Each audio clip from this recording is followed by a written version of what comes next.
Let's see if it goes now. All right, let's see. Let's see. It says live.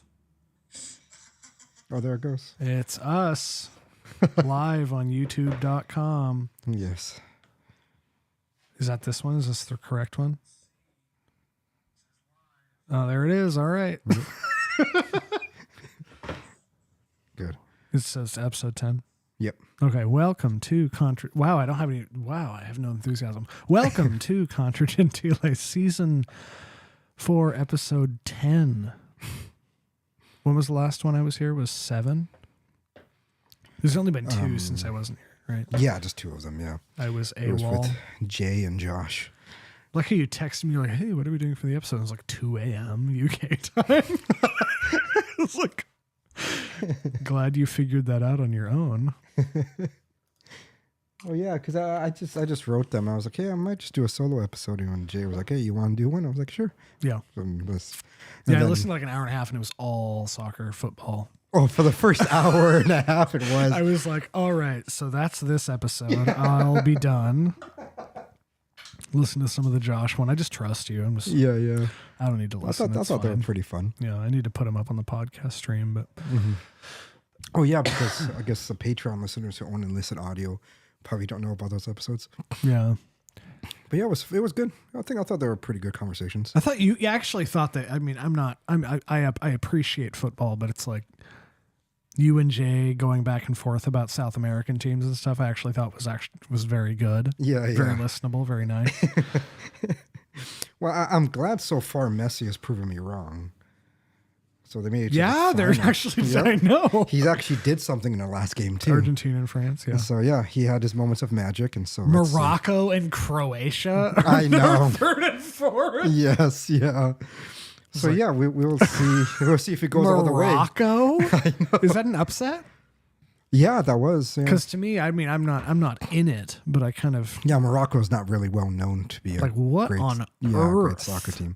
Croatia normally wasn't, but the last 2 World Cups they were. I was in Manchester downtown when England lost. Oh, were you? They were still partying. Yes, yeah. It was weird as there were like crowds of like middle-aged Englishmen going like, oh, like doing their like chanting. Oh yeah, football chanting thing. That's awesome. I was there, and I was like, Yes. Yeah, I guess I should say we were going to announce that I was leaving for 2 weeks. Yeah, we just didn't. Didn't do that. We didn't record that week for whatever so reason. We just had regretless episodes. I was in Manchester, United Kingdom, Salford specifically, for people in the know. And now I'm back, and I feel like the distance was good. Yeah. I feel like I'm fresh again. I feel like I'm less burnt. Yeah. I was kind of worried about my ability to converse about anything interesting earlier today just because I'm so fried, but I think I feel good. Yeah, that's good. Because I remember it was two days before I got back. I was is the audio even working on the stream? You're hearing it there, aren't you?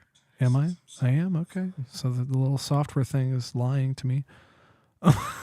You know, the little thing you're supposed to get. I don't know. Anyway, whatever. Yeah. I think that's just it's fine. I was just looking. Sorry for commenting. But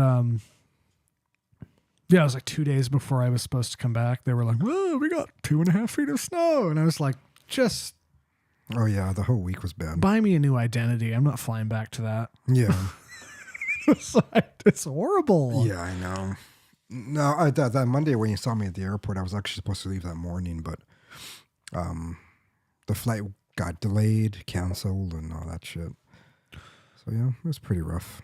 Yeah, because what? So I left Manchester, and there was a couple-hour flight to Amsterdam. Mm-hmm. I was in Amsterdam for like 3 hours. And I flew 10.5 hours from Amsterdam to Seattle, which goes over the top. Yeah. It's not all the way around because that would be like 17, 18 hours. And then I landed. My layover was 6 hours, delayed to 7 hours. And they put us on the plane, and it was an hour and a half sitting on the plane with no pilot. And then they canceled the flight till the next day. I was just like, I live in airports now. Oh yeah, yeah. It was horrible.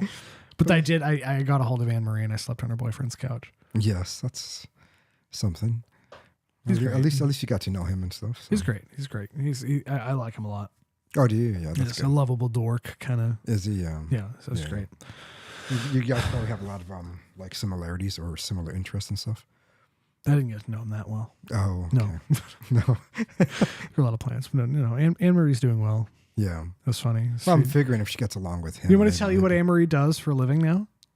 What? Did I tell you? Mm-mm. Okay, so we knew that she moved down to Seattle Yeah. to work at a law firm in Kirkland or something, or wherever she was. And then she voiced, both here in Anchorage and in Seattle, voiced to me constantly how much she hated working in an office. Yes. Yeah. I was like, yes, well, you're a proper woman. Yeah. In great and feminine virtue and your ability to run a household. Obviously, you would hate working in an office. Yeah. Yes, you don't have to tell me that.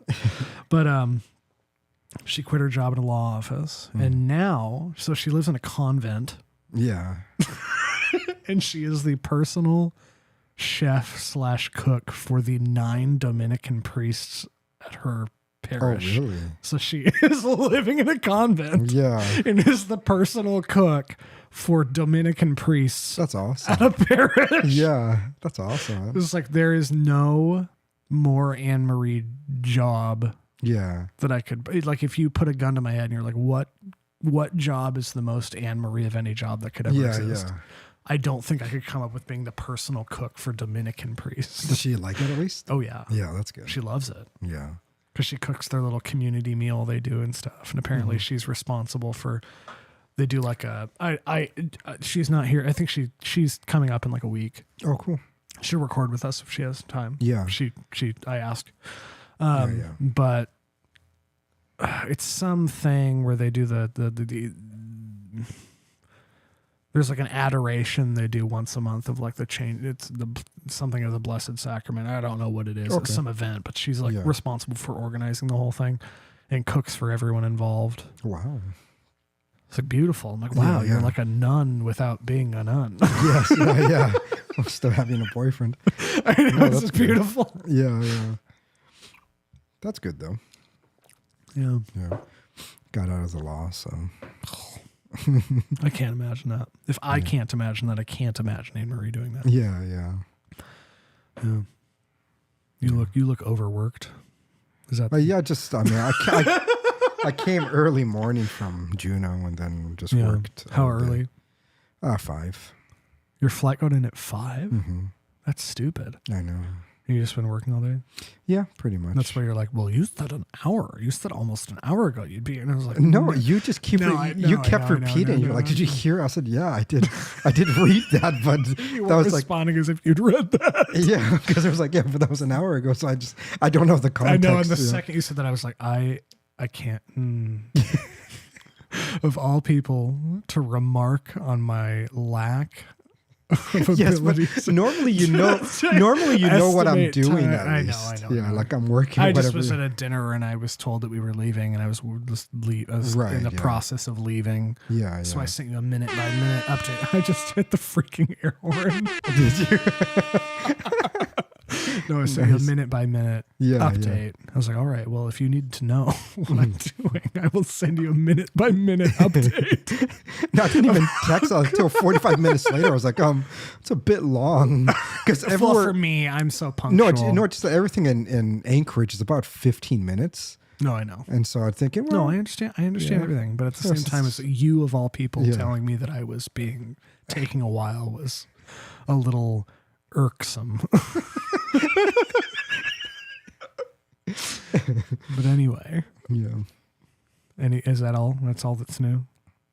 Yeah, I've only been gone for 2 weeks, and I feel like a new person. But yeah, nothing. I feel like I got along with the English very well. Yeah, well, It was in northern English, and you are a Brit. I know, and ethnically, and the food made me feel fantastic. I cooked a lot. No, because that's how it is for me when I go to most romance places. Yeah. It's just that it feels more at home, whether it's Italy or It was France. weird because I also found them really, really annoying. But I also was like, but I know, but they feel familiar for some reason. yeah. I think it's when I really started to, around 2005 is when I really started to believe in like I guess biological realism, just because it was inexplicable why those areas, after growing up, being born and growing up in the U.S. and yet still feeling more at home in those places, it just has to be biological at that point, because there's no real explanation of why that would be the case. And I do, because even there wasn't enough about being in England that was similar that it would be exactly, yeah. Even the food is different, but Yeah, English food is not that bad. yeah. Like I had an incredible amount of very good food. Yeah, that's good. And I think its reputation for being shitty is kind of hammed up. Yeah. I actually think, I don't remember if it was actually the case or a joke I made that was affirmed. Yeah. But I think they regulate how much salt you can put in food. Oh, do they? So most stuff is undersalted at places. Yeah. But their traditional English food is actually pretty solid. Is it? It's not bad. Yeah. Like steak pies and stuff. Like steak pies? Yeah. Oh, okay. Yeah, I made a couple of those that were apparently pretty legit. Yeah. Yeah, it's beef steak, like braising meat. Oh, okay. So it's almost like a pie. It's like a chicken pot pie, but except with beef. Yeah, steak and gravy and stuff. Yeah. It's so good. Yeah.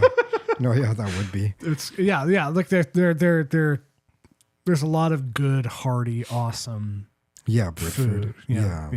They I could believe that. Yeah. Especially when you started showing me like the breakfast and everything. I just never really knew much about Black British pudding food. is amazing. The blood sausage they do. Yeah. You a blood sausage guy? I don't know what that is. So blood sausage is a sausage made of it's blood that's like coagulated. Yeah. And like solidified with grains and stuff. Oh, okay. But it's one of their staple breakfast items is black pudding. And I got a decent quality sample. Or I got it a few times, but the best one I got from Marks and Spencer was absolutely excellent. So imagine a crispy potato texture, but meat. It's so good. Yeah, that is weird. It's a weird. Yeah, and people, because it doesn't taste iron. It doesn't taste irony, like a super iron filled at all. And that originally derives from the Brits, or no? It's blood sausage is a big deal in Spain. Spain, yeah. Portugal. I never know what it is, but I know I've heard of it before. Yeah, it's big in Spain. Yeah. The Polish do it a lot. Yeah. That's quite fantastic. I've never had that before. Yeah, I liked it a lot. Yeah, but I think the only Brit food that I really know is Bubbles and Squeak. Because it's the stupidest name of any dish to ever exist. Bubbles and Squeak? Like, who are you people? So it makes me mad. It's so dumb. There's many things they say that are so it's so dumb. It makes me angry. Yeah. But yeah, it was pretty like Marcus and I had this interaction at a restaurant where he's like, "Are you gonna get any?" He said "pud," which is short for pudding, which is what they would mean by dessert, which is apparently, according to my understanding, is a more northern English way of saying dessert. But he said pud, and in my American mind, I have to, I'm like, okay, his accent, the way he said pud, what does he mean? And I was hearing something more like purd, like P-E-A-R-D or something. Can you copy the accent? No. I don't think I can in a way that would make sense for how I interpreted it. But like, I was like, purd? And he was like, pud. And I was like, purd? Pud. Purd? Pud. Am I saying the word you're saying? Can you confirm that for me? Like purd? Pud. What are we talking about? I don't know what you think. What is that? Yeah. He's like, pudding. I was like, oh, pud. Or like there was another, like, he was like, oh, it's 22. And I was like 20. I looked at my watch and I was like 6:40. And I was like 22. neither of those numbers are 22. So please tell me. Yeah. You know, and I'm like, he's like, it's 22. And I was like, 22 what? 22 seconds, 22 minutes, 22 years. What are we talking about? It's like 22. And I was like, oh, it's 22 minutes. It's 20 minutes to 7. It's 22/7. Yeah. That it's like, why can't you just say yes or no, that's dumb, this is what I mean, or like no. Yeah. But there's multiple occasions where it's just like the word repeated back at you. Yeah. Like, no, what do you just say yes or no? Do like, are you just making fun of me? Probably slightly. I can't tell what you're saying. Yeah. But it was weird is because we speak the same language, but like 1 out of every 15 times someone would say something to me, I'm like, I don't know what you're saying. Oh, yeah. Yeah, that's what my parents told me about when they first came to the U.S. and talked to Mexicans and then spoke to Puerto Ricans. They didn't really know. Like, I don't know what you're saying. Yeah. I think the one that made the most sense to me was how Central Americans, I don't think it's just Puerto Ricans, but I do think Dominicans say it too, when they say that I'll be right back, it's say yo vengo para atrás.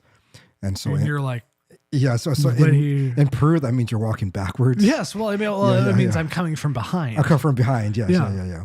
Yeah, I remember that. Yeah. Ya vengo is how I would say Yeah, it. ya vengo, yeah. Ya vengo para atrás. So I was like, okay, what is that? No, the Mexicans say vengo ahorita. The Mex, but I mean like the Central Americans, the Puerto Ricans and Dominicans. Yeah. They speak weird. Para atrás, it's like, yeah. And then are we breaching a building? Yes, what are you talking about? They come from behind. But you're like, is this innuendo? Yeah. And then the other word that my parents never heard before was orale.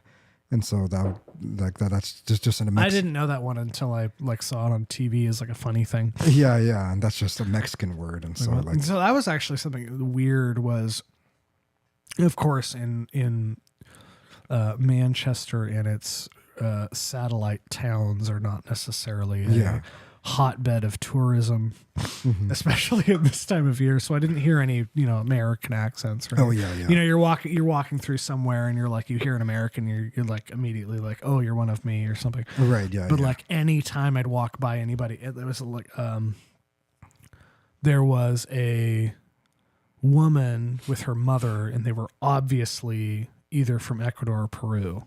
Yeah. And they were in front of me in line and they were speaking Spanish. Like she was trying to order and she was doing something else. And I was immediately just, oh. Yeah. It's like people I understand. Here they are. Yeah. And she was married to somebody from Spain. Cause I was like, wow, she does not have a Spanish accent at all. And then her husband was from Spain or something. Anytime I'd walk by anybody who was a Spaniard or something, I felt this weird gravitation. Yeah. I was like, oh my God, I need to be their friend. I need this weird anchoring. Yeah. I don't know. I just thought it was funny. Cause I'm not one of them. Right. Yeah. But they're like comforting. Yeah. Cause like, oh my God. Like all these English freaks are scaring me. Yeah. Mommy, like, please take me under your wing. Yeah. Mass was beautiful. Oh yeah, Salford Cathedral of John the Evangelist.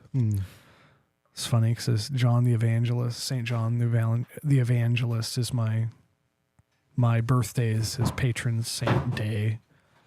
Oh, is it? I feel like shit like that is like if you're trying to discern your patron saint. Yeah. You're like, oh, this one's on my birthday, and then they keep repeatedly appearing in your life. You're like, right, yeah. If I'm not drawn to anybody else, yes, at least something about.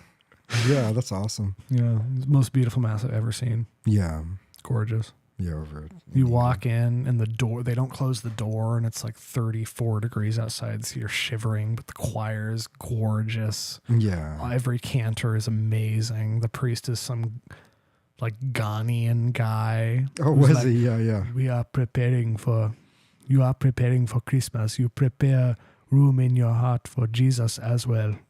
And this homily is just the most simple thing in the world, but because this guy came from a war-torn shithole, that he means what he's saying. Yeah. And the low notes of the organ are reverberating the stone wall of the. Yeah. It's gorgeous. Yeah. They're just shaking incense over literally everything they can. And it's just like, why can't my masses be like this? Yeah. I know. Everybody in the church was black. No way, really? Everybody. Wow. It was like old people and black people. Yeah. Everybody under 30 was black. Wow. Every single altar boy was black. Yeah. It was odd. That is. Yeah. I don't know. I thought that was an interesting testament to the growth of the church in Africa or something. I know, yeah. I didn't think that it like leaked into England, but I guess it makes sense. A lot of their refugees are from Africa, and so and most of them are escaping like when they're not Pakistani. Right, yeah. Yeah. Because the Mohammedans are like persecuting them, so they seek refuge over in England and stuff. So that it does make sense. Yeah, I don't know. I don't know what the pattern is, but there were a lot of black people in that. Yeah. I was like, and they weren't talking.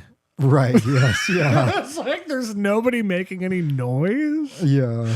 They're not like like in mass and stuff. They're just sitting and listening and being respectful. They're not American blacks. Yeah. They went up and got a blessing from the priest. It was beautiful.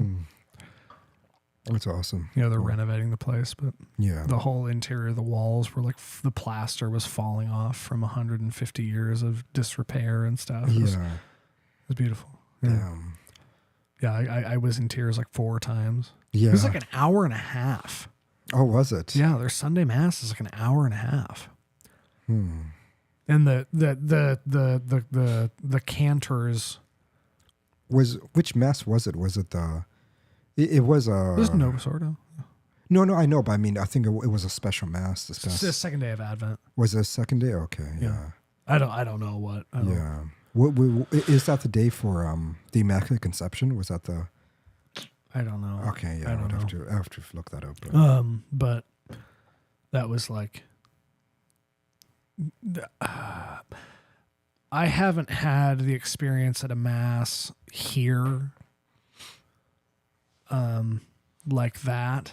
Obviously, you won't. Because, no. No, I would move there to do that. Yes, I would specific just for that. Yeah, but it was the first mass where I just had to I am doing the right thing. Right. This is the right thing to be doing. Yeah. Yeah.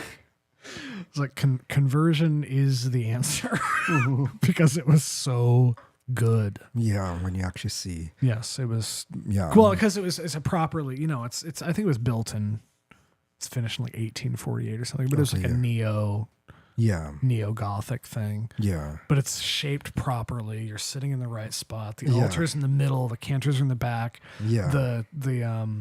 The tabernacle was massive and right behind the altar on the end. It wasn't off to the side or anything. Right, yeah. An old English woman preceded the Eucharist back there, and you watch her with her cane, like opening it and putting it in there and putting it back. And, and it was just like, okay. Yeah. Like this is the thing. Yeah. At least I know this now. I know. It's unfortunate that we just they don't build. Because I've heard you talk about it a lot. I know. It's different and it is, yeah. And Alaska's very, very bad. We're one of the worst. Yes, yeah. Because I remember when I went to Colorado, I was shocked by how the churches in Colorado looked. They looked European. The ones in Portland do. Yes, yeah. The one, unfortunately, many of them are Jesuits. Some of the gayest cities in America have beautiful churches. They do, yeah. And so it was just kind of, it seems purposefully disrespectful the way that I think the Alaska does their churches. They look like shitty little shacks. Yes, and every single bishop that we get does not want to build proper churches here, and it's just they should just have one. I know, at least one. Just exactly, one. yeah. But I don't care where it is. It's the same thing that happens in California. It's like most of them are shit shows there too. Because But at least those cost anything to build. They don't put any money into anything here. I know. This like T111 wooden siding. I know. Yes. Shacks. Yes. No, it's horrible. Yeah, I don't know if there's other states like it. There probably is. I'm assuming maybe Minnesota. Some of those, Montana. Heavily Lutherans. yes. I'm sure there's other states similar to Alaska. I don't think we're unique, but it is bad. And obviously out on the East Coast, you find beautiful churches, but they were built over 100 years ago, and they have that. But that's why when you go like to places to Oregon or to Colorado, it's like then there is no excuse because those are fairly new states in comparison to the East Coast, and And so there, and I remember the church and that I remember the specific one that my friend got married in Colorado.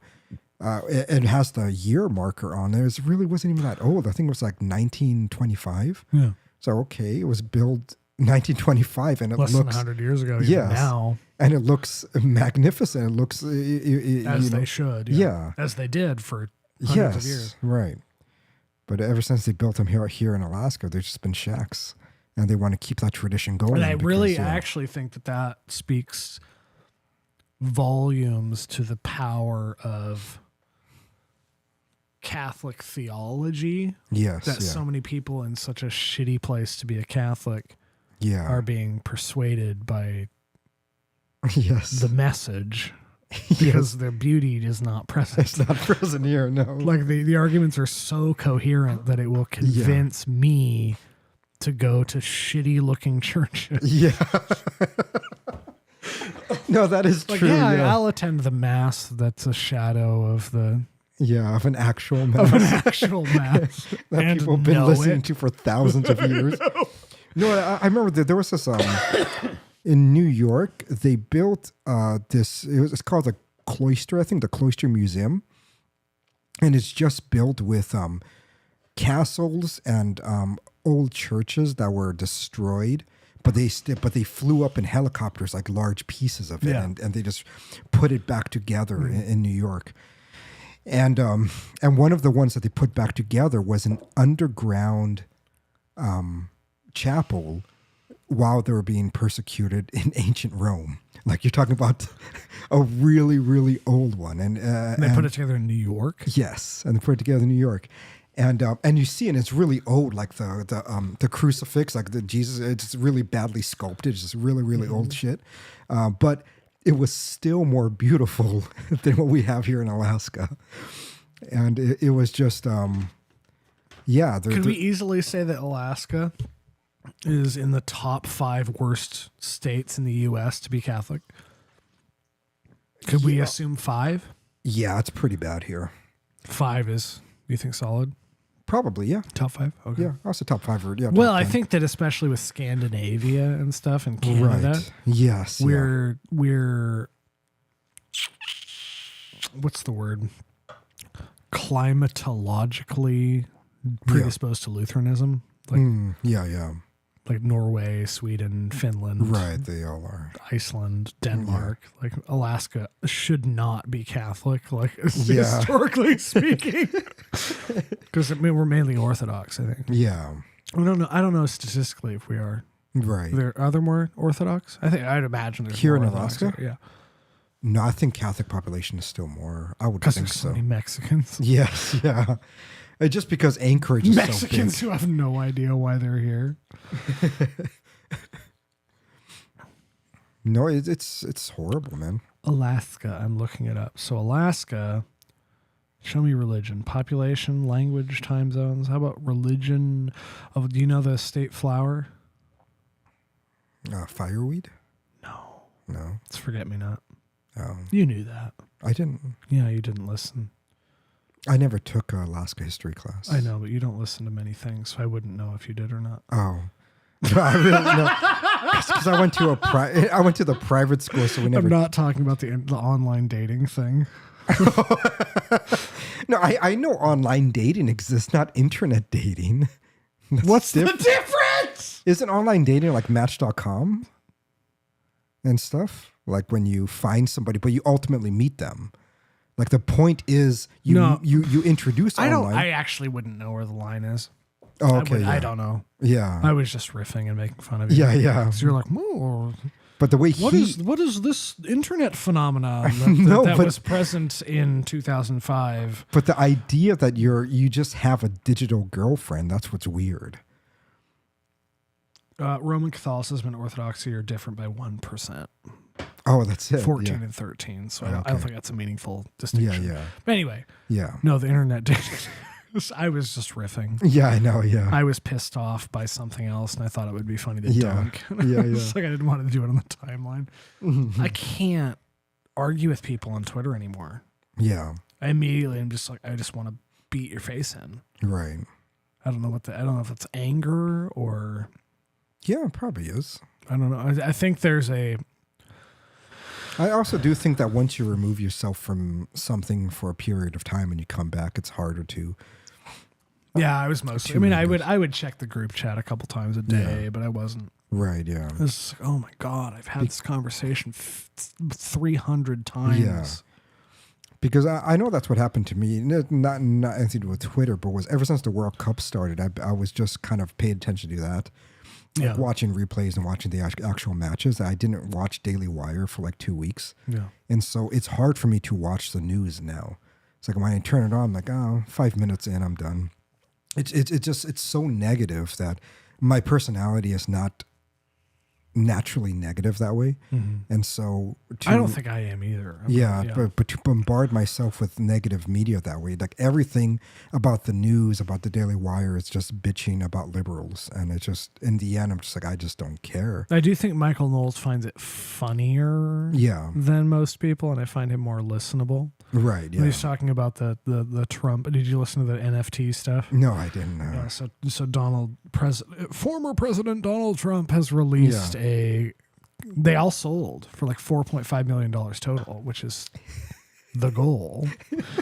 $99 a piece. Yeah. No, I saw his he announcement released it. for Yeah, it was hilarious. He's like, the best president since Lincoln, maybe Washington. Better than Washington, I think he said. And he was like, one of our prizes is dinner with me. I don't know if that's a good prize, but it's what we have. Like, it's so amazing. And Shapiro's flipping shit about it. Did he? Yeah. And it's like, okay, so you're still not getting that Trump people love this. Yes, I know. I really don't think that part of the Conservative Party gets that. No, they don't at all. Yeah, I don't think they ever will. But because they take it serious. But Knowles is like, this is fucking hilarious. Did he? Yeah. I hope it, he hopes it's for a purpose. Yeah. But he also gets it. Yes. but also Ben Shapiro is his boss. And so I think sometimes. I know. Sometimes you can tell it's forced. Yeah. That he doesn't want to completely go against them. Yeah. So yeah. Yeah. But I just, the NFT thing, I was listening to the NFT. I'm listening to Ben Shapiro flip out. Wait, what does NFT stand for? Non-fungible token. Do not make me explain it because I don't know. Okay, non-fungible token. Yeah, it's something you can buy online that apparently is non-transferable. Oh, really? Yeah, it's not a. So you can't resell it? I don't know. Oh, okay. You can resell it, but I don't know what that means. It's okay. It's scam. It's a scam. Okay. Yes. Yeah. Digital trading cards. You buy an NFT and you buy an NFT and you have right to this image online, but people can also just copy paste it. Oh, so it's a scam. It's scammy. I thought it was like a physical card. No, it's a digital image. Wow, that you're makes really it even funny. I know. You paid $99 for sole rights to this image of Trump doing some random pose. It's not even real. So there's no. I thought like it's people a digital got thing. physical. It's digital. It's a digital card. Yeah. Would you like? Is it just a PDF with JPEG? I don't know. This is just weird. I know it is. But Trump released his NFTs, and the entire announcement was obviously a joke. Right. And Shapiro's like, "This is so unpresidential," and like, I can't watch that. I'm like, dude, you just don't. I don't. I can't watch people not getting it. I can't listen to people not getting it. Like that tweet I did with the thing, the ladies like forgives the guy for killing her son or something. Yeah. You remember that? Yes, yeah. And people are like, I would never forgive. And then they're like, yeah. All these people in my replies are like, well, did he ask for forgiveness? because repentance is required for forgiveness. And I was like, well, thank God it's not, buddy. Because I could never forgive anyone for anything if that was the case. Right, yeah. What morons. That some things like that bring idiots out of the woodwork. Right, yeah. They're like, I'm Eastern Orthodox, and you have to ask for forgiveness to be forgiven by anyone. It's like, what are you talking about? Yeah. Seems like you missed the point, too. Yeah, I know. I think like some of the things that really annoy me, this is what I really liked actually both I'm talking with Jay and Josh. Should I listen to the whole thing? Is it worth it? Yeah, I think it is. Okay, because I know it's my show. I know, yes, know what you guys said. But I do think that there's a weird thing that many people do, and I don't know if it's like a region. They don't do. And you discussed that other people do. Yeah, yeah. Well, no, I don't think we really discussed it at length, but I've noticed just talking with them, they do it. They don't do it. Okay. So like that's why they're my favorites. Yes. Yeah. Whatever it is we were about to say. I don't really understand whether it is regional. Like I haven't thought about it thoroughly, so I don't know if it's regional, cultural, age, or whatever. But There are many people that I've noticed on Twitter that want to justify their action constantly, where someone like them or myself or you are perfectly comfortable by saying, if somebody killed my kid, I would torture that person, right? Yeah. But I also simultaneously don't need to justify that. Like, I know that's wrong. Yeah. Right?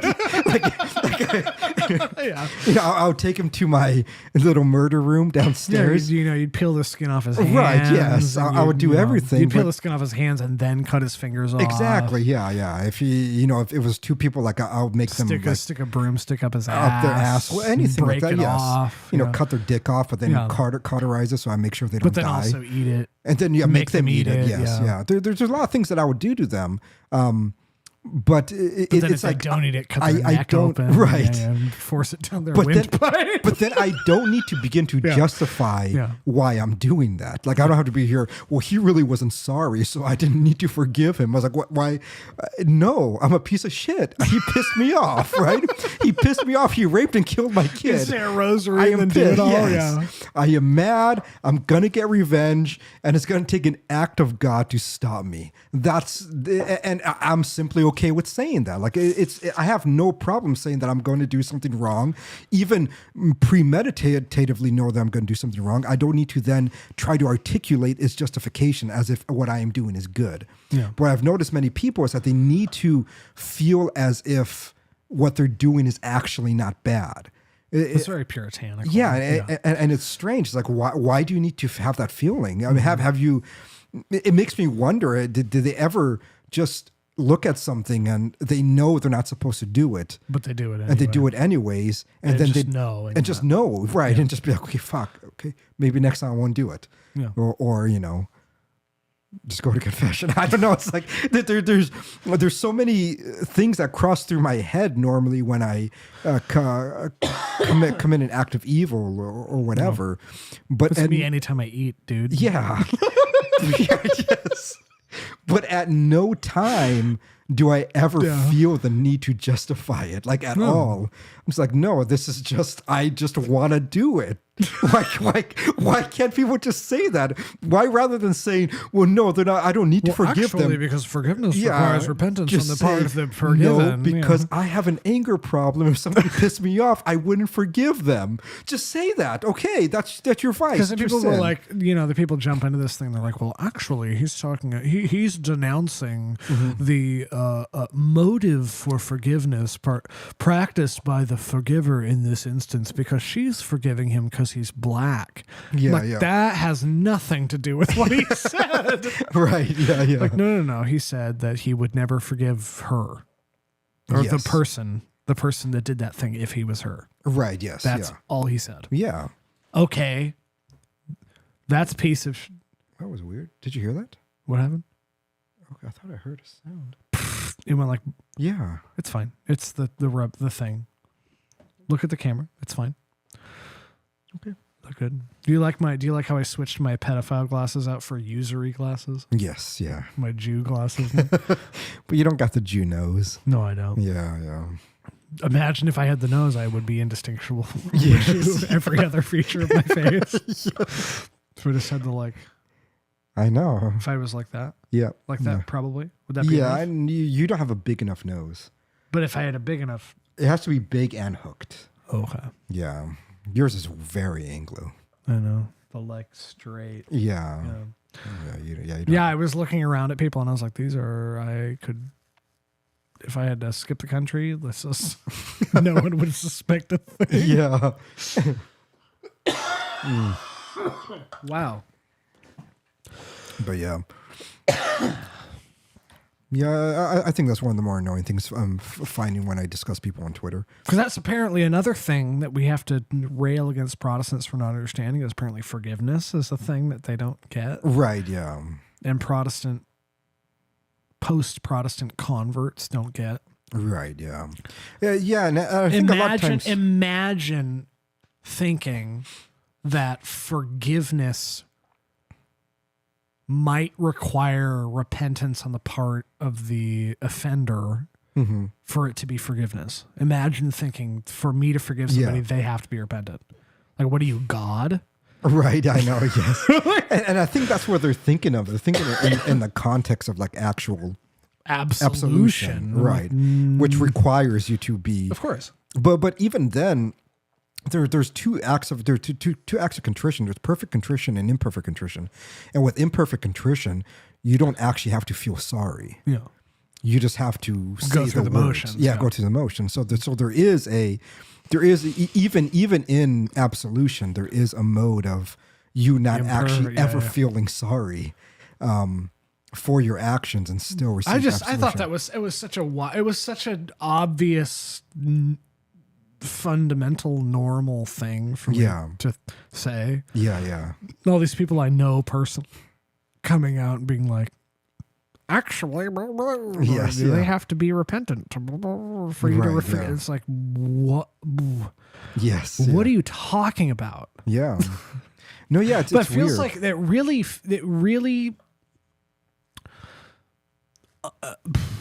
I don't even know how to word it. Like unreciprocated forgiveness seems like one of, if not the most fundamental tenet of Christian ideology at all. It seems like forgiving people who don't deserve it on a personal level, right? Yeah, for its own sake, is to me the most fundamental responsibility you have as a Christian. Like there really is not anything. Of course, yeah. Beyond, like, there's nothing more fundamental than that. Yeah, because it is what makes Christianity unique. It is we discussed it before, but it is the idea that divine justice is mercy, and because it's just weird to see people with crosses in their name and stuff being saying anything other than that. It's like, this is really simple. I know. I like shocked that anybody would. Yeah.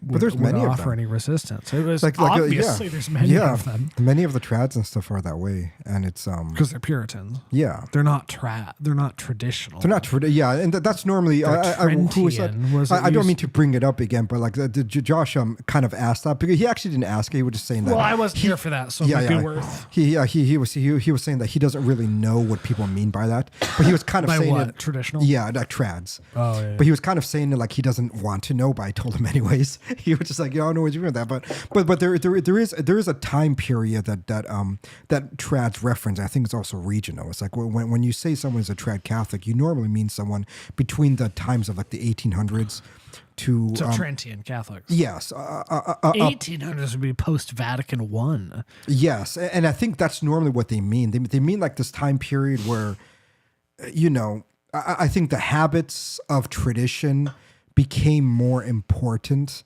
than what the tradition signified. No. And I think Vatican II, this is what they were kind of pointing out. And I think this did happen post-Trent, but I think it took at least 200 years for it to really settle in within the church where that kind of was the mode.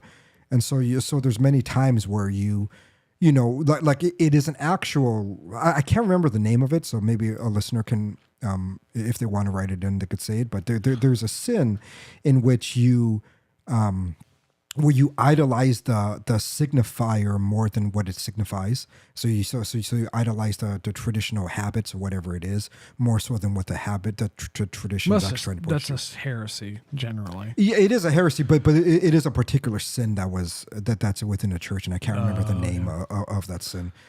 And it's a form of idolatry. it is. It definitely is. Yeah, it's definitely under that category of idolatry. And so normally when people reference trads, that's really what they're referencing. It's this time 1800s to early 1900s, all the way up until Vatican II. So roughly about, 150 years to 200 years if you want to go a little bit So prior really to that. all you could say they're reactionary Catholics because they're Yes. just stuck reacting to Protestantism. Yes, yeah, and that's really what All they know what is the time reaction. period, Well, signified. I don't know if you can say any thought post 1800 is reactionary. right. Yeah, I don't think there was any really organic yeah, I think you're probably right. thought Yeah, that occurred. Like anyone you can name, Yeah. probably earlier, but 1800 is a safe it is. Yeah, is a safe milestone. Anything after that is just Yeah. is purely reactionary to Right. something. So if you're a traditional Yeah. Catholic and you mean a Catholic ideologically aligned with anything occurring 1800 and later, like, okay, so you're just a reactionary Yeah. reacting to things. You don't have anything positive to. yeah, Absurd. and that was like the time period where Neo-Thomism kind of came out. Yeah. And so there was a revisitation towards Thomistic ideas, and the many writings that's where you see the translations happen into English and everything. And so a lot of them were also reacting towards humanism and towards everything else. And it wasn't just Protestantism, but I guess all that stuff is an outgrowth of humanism is Protestantism. Protestant, Yes, but yeah. all of it is outgrowth of Protestantism. So fundamentally, it is a reaction towards Protestantism. But yeah, there is that time period, I think, where when people say that they're trads, that's kind of what they're referencing. They're referencing, But they don't that. know that. They think when they say that they're trads, they're like Yes. aligned with people from 500 AD, and they've been Right, they're yes. doing the same thing that people were doing 1,000 years ago. Yeah, which is Not true. Yeah, They don't just know what they're any talking about. 'Cause historical- they're like, I'm a trad. I go Yeah. to Latin mass. So Yes, the, yeah. the Latin mass you practice is not the Latin mass. Yes, it's not yeah, the yeah. mass of 1,000 AD. It's a different. yeah. Well, I mean, it's close though. I mean, they added some things, but it wasn't. That's what I'm Yeah, saying yeah. is they're not. It wasn't as transformative as the Novus Ordo was. Of course, yes, Yeah. But yeah, like I think their habits, their what they find permissive and stuff. I think it's really what defines that time Era, period as yeah. opposed to everything else. Even prior to now. it. Even now, yeah. Yeah. We just have we've completely inverted and recontextualized so many things that I think it's hard for I think any contemporary person to really comprehend. Except what for was you thought and me, before. bro. Well, I think I think there's I others. was gonna say we're Yeah. comprehending it Yes. right now. Yeah, I think there's starting to be a large group because I think what ended up happening was that there's a lot of people that have been converting, and whenever you convert to Catholicism, the one thing I think people tend to find interesting is history, and so once you start going back in history and you start seeing different things, you're like, oh, this is not what certain people are saying that it really was like. And so I think just researching or just looking into it and seeing different behaviors that the church kind of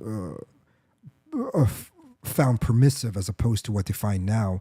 Aquinas is literally arguing for prostitution. Yes, remaining Augustine in the year 300. A staple of human society. Yes, yeah. It's like, no, we can't ban prostitution. Yes, yeah. What do you want, gays? A bunch of sodomites running around. No, yeah, it's kind we of. We have to fuck goats. Yeah. What else do you want? Yeah.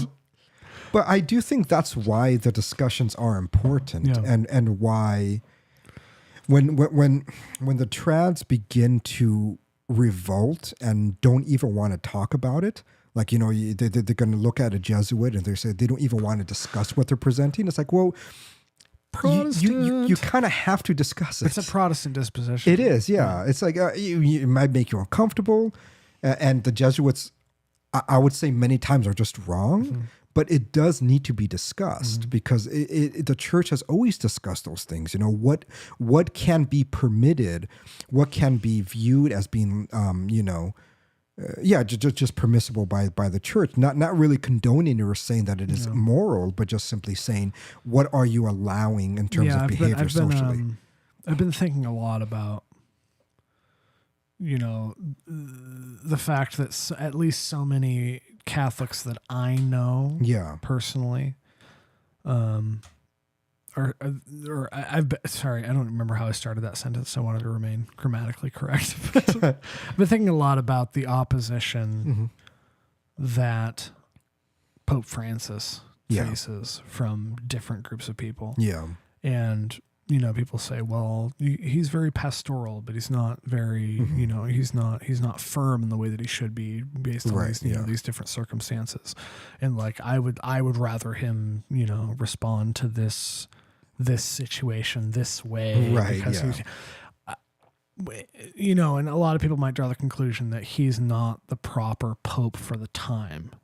I think he 100% is. Yeah, and that's what my argument is. Because a pope like that, who is not, he never says anything wrong.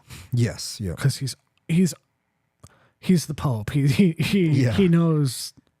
He's familiarized with proper theology as well as anybody else on earth. Yes, he's the Pope. Yeah.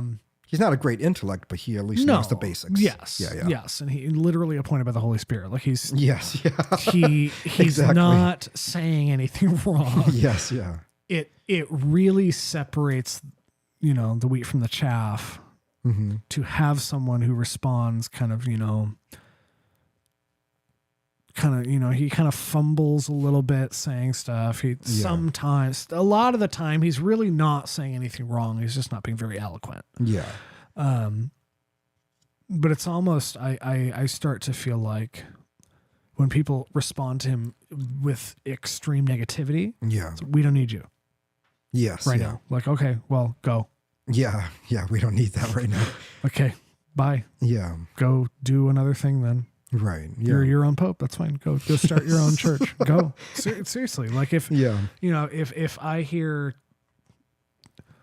like what is it? Taylor Marshall or Marshall Taylor? Dr. Marshall Taylor. Marshall Taylor. Yeah, I believe it's Marshall Taylor. I think it's Taylor Marshall. Okay. I remember his first name being a girl name. Oh, it's okay. So it's Taylor's Marshall. a girl name. Yes. Yeah. Yeah, I remember that's.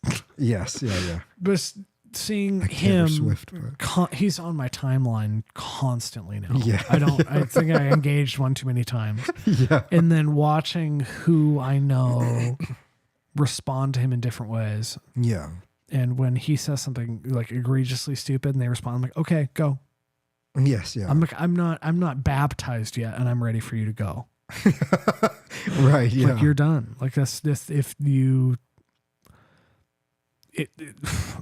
because it used to be, my I don't know if my shift from like constantly being willing to argue with people and enjoying it. Yeah. Obviously that's changed. Yeah.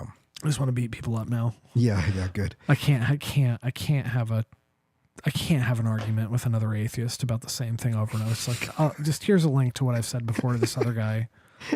I just can't. Yeah. Like I can't believe another one of this kind of person exists on Earth. And like, I just see the same criticisms of Francis over and over. It's like, then go. Yeah. I don't want to talk to you anymore. Just submit, be here with me. Yeah. And that's fine. Yeah. We can, if you're willing to submit, we can I'll discuss with you what you think ought be done in some hypothetical situation you come up with in your head. That's fine. Yes. Yeah. But if it's that big of a deal to you, the door is over there. Go. Apostatize. Yes. Many people have done that. Yeah. That's Stop true. calling yourself a Catholic. Yeah. Go. Yeah. It's fine. No, many of them just call him like a material heretic and shit. I'm It's like, go. Okay, Yeah. dude, why are you here? Yes, yeah. A material heretic? Yes. Start your own church. Yeah. I've heard that many times from Like, people. go away. Yeah. Stop going to mass. Stop it. Yeah. Don't call the Pope a material heretic and then receive the Eucharist on a weekly basis. Like, come on, dude. Yeah. Go away. I know. And I'm not going to discuss it. Yeah. I have no interest in discussing Sedevacantists anymore. Okay. Right. You're apostate. Bye. I should just start calling everybody on Twitter apostates. Like, all right, apostate scum. Right. Yes. Bye. Bye. The door's over there. Yeah. No, yeah, it's very. I mean, we live in Alaska. You can build a church. You can build your own church out of C-111 in wood, whatever. It'll look the same. No, Go away. I do find it unfortunate. I think because many times many of them are well read and everything, and so it's like either they're letting their well readness get to their head. Oh, that's it. Yeah. Right. Yeah. Or they don't really understand what they're reading. It's like it's one of those two probably things. both. Yes. Yeah. Because I was reading Lefebvre or whatever. his name is. Archbishop Lefebvre. Yeah. Yeah, just burn all those books. Yeah. Go. Done. Bye. Erase it from the earth. Yeah. It's Purge just it. It's just that there's there has to be I think just a better comprehension, and I really do think acceptance and willingness to discuss things that might terrify somebody. No. And I think that's what people don't want to discuss. They don't want to discuss about sodomites. They don't want to discuss about the transgenders. They don't want to discuss about these things. I can't handle people being like dickheads anymore. Yes, yeah. And it's because what I mean is that they don't want to take those things serious at all. Yeah. And I get it. I understand it. I would be in agreement mostly with them. But I think normally what makes me quite different is that I don't fear the discussion with them. Like, I don't have to be angry at them. I don't have to be fearful that maybe it's going to pollute my mind or maybe it's going to pollute other people's minds. Not at all. No. Right? To me, it's like I can have a discussion with somebody about ideas in which I think are flawed or that are just objectively stupid. And I have no issue just discussing it with with them. And I do think as Catholics we need to be that way. Of course, yeah. Because I think that if we just shut it off and we're I like, think no, the problem is by nature of the medium. Yeah. Twitter makes people very attacking quickly. Yes, yeah. And people go like, all right, and they rattle off some condescending thing. I'm like, all right, I'll just shoot you in the head. Yes, yeah. Like, okay. Yeah. Sometimes it doesn't, but I know what you mean. Sometimes there are people who are fine. Yeah. But a lot of the time it's just like, whoa. No, they normally always do like the first just at home in an attack. Yeah. Constantly. Immediately I'm like, okay, well, yeah. we'll see who can punch each other's face in better first. I know, yes. Okay. Because that's what an ad hominem is. I know, yeah. Okay, we'll just fight then. Oh yeah, I would love it if we could just discuss in person because then you could Because they yell. can't do that. No, You can't immediately accuse people of intellectual dishonesty I know. when they're sitting right in front of you. Yes, I know. Yeah. No, it'd be easier to yell at them, to bark at them, to hit them if it was in person. Yeah. And but that's why they would never do that in person. Yeah. But yeah, Because, these dorks are not.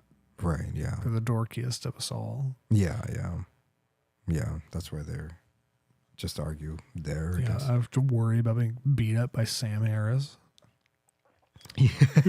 Sam Harris is going to do me harm. Yeah. I was reading some article about how much he humiliated himself, but after that one interview with the guy. Oh, really? So there's a lot of people that. Oh yeah, no one takes it's impossible to take. I didn't realize how damaging that interaction was for his career. There's satellites. I just don't see. How we know where. I feel like I could do a really good Sam Harris if I practice. Yeah. I don't know how we know where heaven is. We have these satellites. We've been beaming images back and forth, and we just we can't find it. Where on earth would heaven be? I think those guys' faces made it even better. The slow blinking. And the guy who did the interview was like, I never should have done that interview.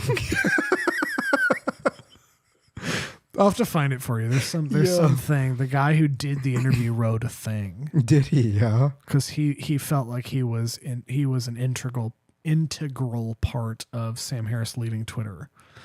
Oh, he's not on Twitter anymore. No, he left after Trump's account was reinstated. Trump doesn't even use his account. What a pussy. He's such an idiot. Let's have him on. It's all he can get now. Yeah. Hey, we'll fly you to Alaska. Yeah, you want to come up, Sam? Let's fly Sam Harris to Alaska and show him a fantastic time. Yes, yeah. And then discuss God with him. Satellites. And we just laugh the whole time back and forth. And you and I never make eye contact with anyone but each other as he's giving his whole discussion. So we just kind of talking. Copy his face, the guy's face who was interviewing him. Like, I can't even hold a straight face. It's pretty good. Yeah, I know. The fact that the camera cut through their face. As they were slow blinking. So was the person interviewing him actually a fan of Harris?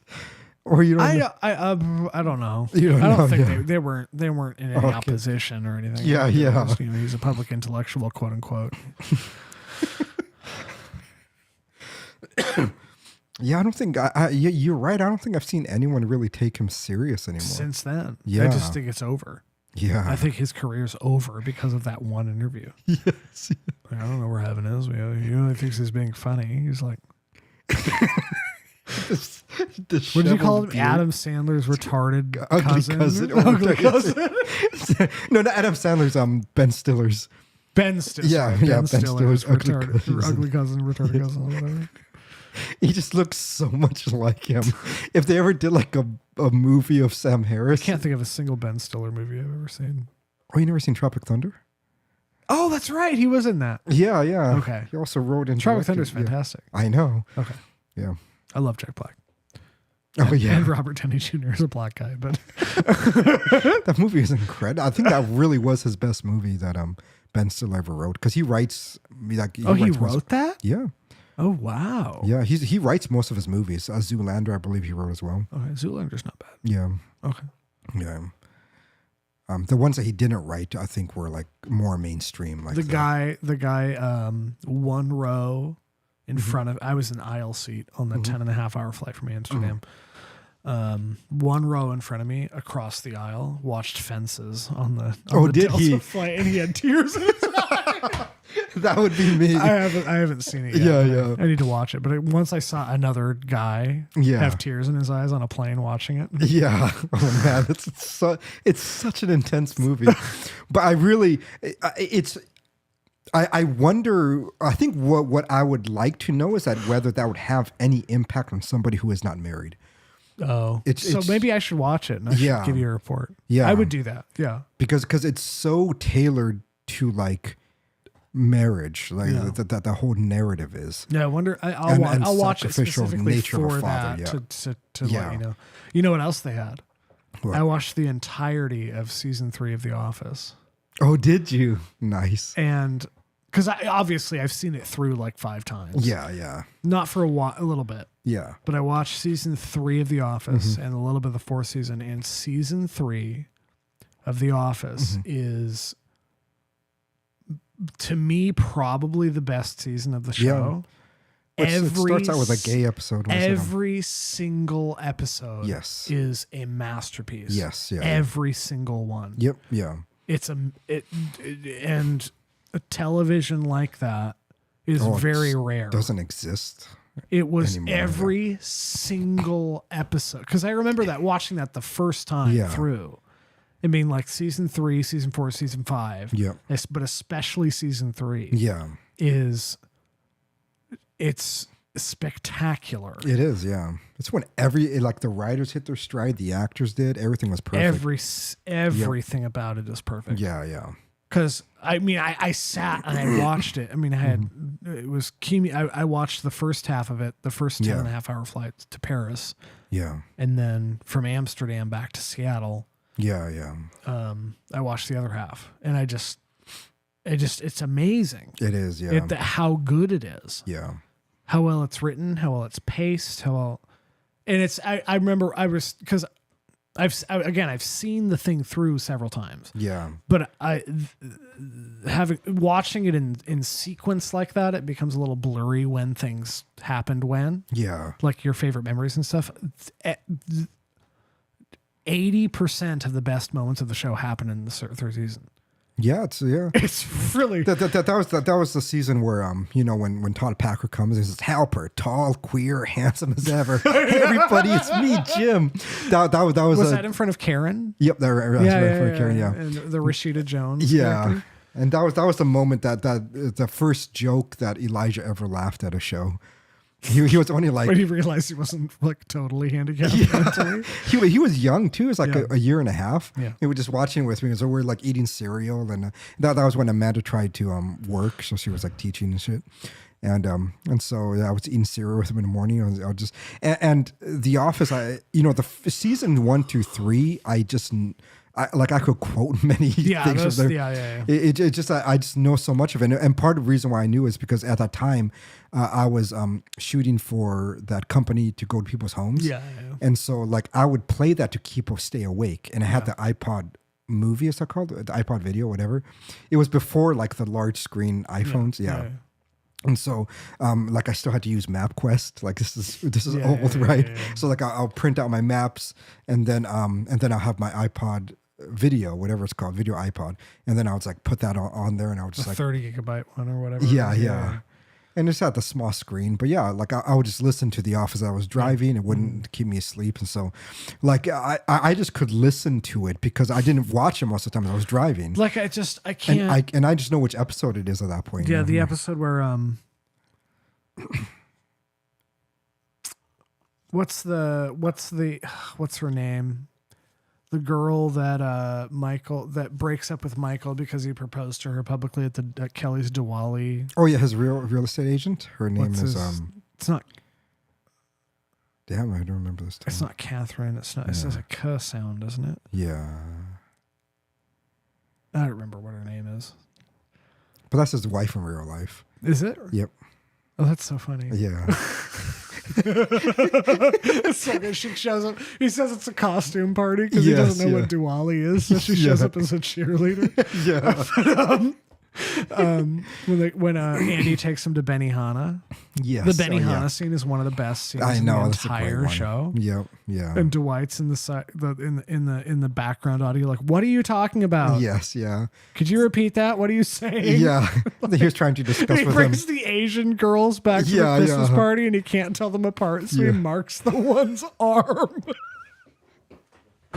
It's so excellently Dwight written. was trying to discuss with that chef about the knives, and so he was Yes. like, "You got some A Nikiri Nikiri, action." a Nikiri? And then he was like, "No, it's Asuba." And then he was like, He's like, "I wish well, you I wish think- you had a Nikiri." He was like, He's "No, like, no, Asuba this is better for is this. better He's for this." like, I don't know. Yeah. I still think a Nikiri would be That nicer. lady next to him was like, "I think he would know." Yeah, the Yeah. episode where he takes Ryan for the like sales Oh, training right, on the yes, yeah. farm, and he's Yes, like yeah. putting him through all these psychological tests with Yes, Moe's. with Moe's. It's just that I could not have maintained my sanity through those flights if I didn't have season 3 of The Office. I know, to yeah. watch. It's so good. Because it's like the sanest. It is, yeah. Because I think a lot of the criticism of the show Mm-hmm. is that it glorifies office work and tries to make it. Oh, really? I didn't know that was a criticism. Apparently of the show. it's like it glorifies working Yeah. in the Zog shop with your office coworkers, and it tries to Yeah. make it's like propaganda. It's like no. The whole it's literally stated in the finale Yeah. that the show is about how you turn shit Yes. into a livable circumstance because of the people you're around. Yes, yeah. The whole show is about how horrible it is to work in an office. Yeah. And now the only reason you can get through it is the people you work with. Yes, yeah. That's the whole thing. I know, Anybody who's worked jobs, horrible jobs with people you like gets it. Yes, yeah. Yeah, definitely.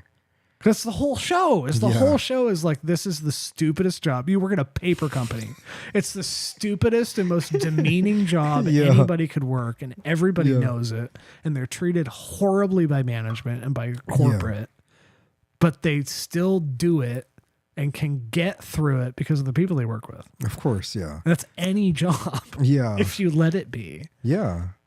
I did not know that's a criticism of it. Yes, a lot of people are like, "Oh, it's just office work propaganda, trying to make office work palatable to the masses." It's like, you didn't watch the show. Yeah, that's Like, what I would think. no, you Yeah. didn't watch it. Like it's being stupid again. It's With driving me crazy. with The me looking coloring. orange. Yes. I look orange Let and me- you let me- look Let dead. me try something. I look like a tangerine. I look like I'm a pumpkin. But that really bothers me when people are like, "Oh, it's just office propaganda." It's like, calm down. Yeah. Not everything's propaganda. It's like the last great. Did you watch Arrested Development? Oh yeah. Spectacular.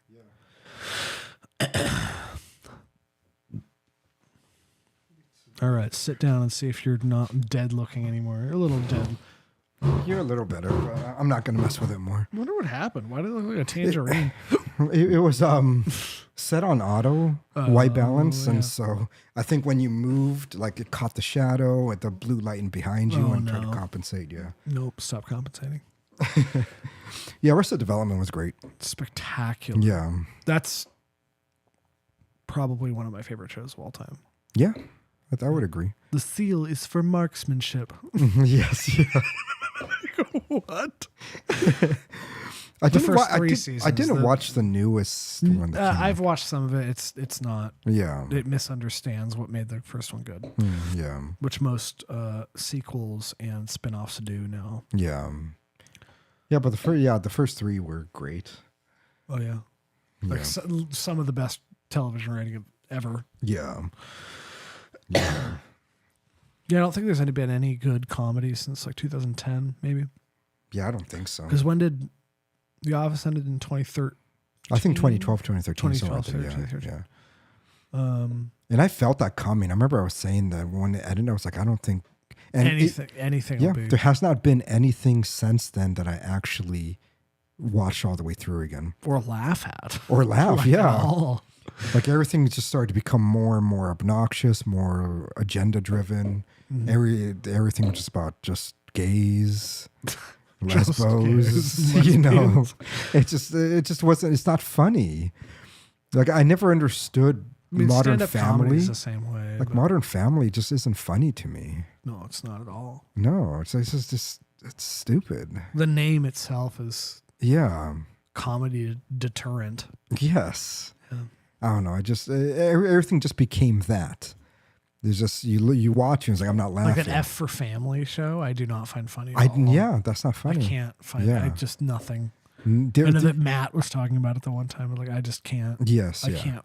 It's not funny at all. Yeah, yeah. There has been nothing since 2012, 2013 that I think.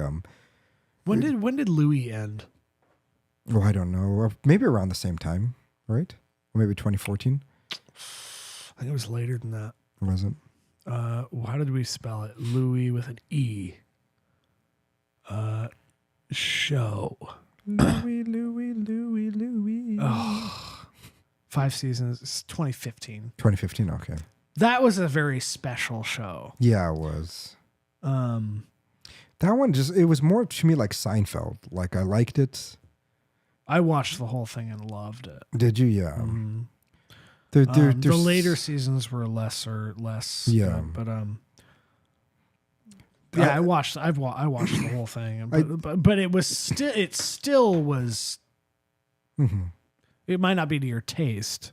No, it was good. It was probably. I think Louis was like one of the last good TV shows. Yeah, I would agree with you. Yeah, as far as like the only goes. difficulty I have with shows like that and Seinfeld is just there's lack of character development. Of course, and so it's like, just a bit. It is, yes. Yeah. And so like I categorize that a little different because there is overarching narrative that I care about. Because The Office is really an epic. It's an epic, yes, yeah. And I think that was the last show like that ended that I couldn't really get into. Mm-hmm. Yeah, I'm just trying to think if there's anything else that I watch on Netflix or whatever that. Well, one it was it only had like 2 seasons, but it wasn't a comedy. What is it? It was Love. I thought that was a pretty good show. I don't know what that is. Yeah, it was pretty good, but nothing like gave me the kind of narrative or like the must watch after that. Like I wanted to know what happened the next episode. And then when it was a season finale, I was like, fuck, now I have to wait like 3 months for me to know what happens next. I just have not had that same feeling since The Office. Like some anime still does that. Does it? Yeah. Yeah, but they're less. Yeah. I don't know about them, and so I haven't watched it. I'm watching Spy Family is like really Spy fun. Families, yeah. Very good. I don't know. Chainsaw Man is really awesome and well done. Chainsaw Man, yeah. But like they're not, it's just not the same thing. Yeah, I guess it's a different category of show. Yeah, it's just not. It's not the same thing. Yeah, I guess to me it just seems the last season of Better Call Saul was awesome. Oh, was it? Mm-hmm. Yeah. I don't know if you watched. I know you watched Breaking Bad. Yeah, but I've never saw. Better Call Saul is better than Breaking Bad. Is it? Easily. Oh wow. Yeah, you. Why do you think it didn't gain so much popularity? I don't know. I think it was the end of an era. I think there was an era of epic, like television. Yeah. I keep saying television. I can say TV. I'm not 80, but it feels a little more academic to say television, I guess. But I guess like I don't think a Breaking Bad could not happen right now. I don't think that. Do you think part of it is just the way that shows are watched now, mostly streamed? And so Breaking Bad was mostly streamed, wasn't it? I don't think so. I think it was on. I mean, it was on TV. Was it like 2009? Yeah. So that would have been like the birth of widespread streaming would have occurred around that time. Yeah. But I guess during that time, still people were waiting for the next episode. It seems like now they just release it all at once. Yeah, all at once. And I think the consumption. They did that with the last season of Better Call Saul. Did they? And I do think that changes like the entire. I don't know how people game. Consume shows anymore. I don't. Yeah. I don't know how the statistics work anymore. Yeah. I have no idea. I'm pretty sure cable is like dead. It is dead. Yes. Yeah. It's just old people that still want to watch CNN or whatever. That's all they know how to do. Yeah. That's the only remote they know how to work. Yeah. Kind of thing. But I have not had cable since I think 2012 was the last time I had cable. It's probably 2014, 13. Yeah. Yeah. I don't know. I don't know how the statistics work, but I think I think Better Call Saul was better. Yeah, but that was actually better, yeah. Yeah. I think it was. I think it's because what did you like better about it, you think? cinematography, pacing, story writing, character Everything, development, yeah. everything. It's but it doesn't outdo Breaking Bad. It's just Yeah. obviously a honing of the same vision. Oh, okay, yeah. Yeah, it's just spectacularly Yeah. done. Yeah, I think what people liked about Breaking Bad was the relatability of the characters. Oh, of course, they're all pathetic. Yeah. They're all pathetic and going crazy and trying to, yeah. Yes, yeah. And the fact that he was like a father, married, Yeah. and so it's like I think people could just see themselves, like what would drive them to that point. And I think that Skylar was one of the best bitch wives ever written. Yes, on TV. yeah. The just psycho break, Yeah, crazy.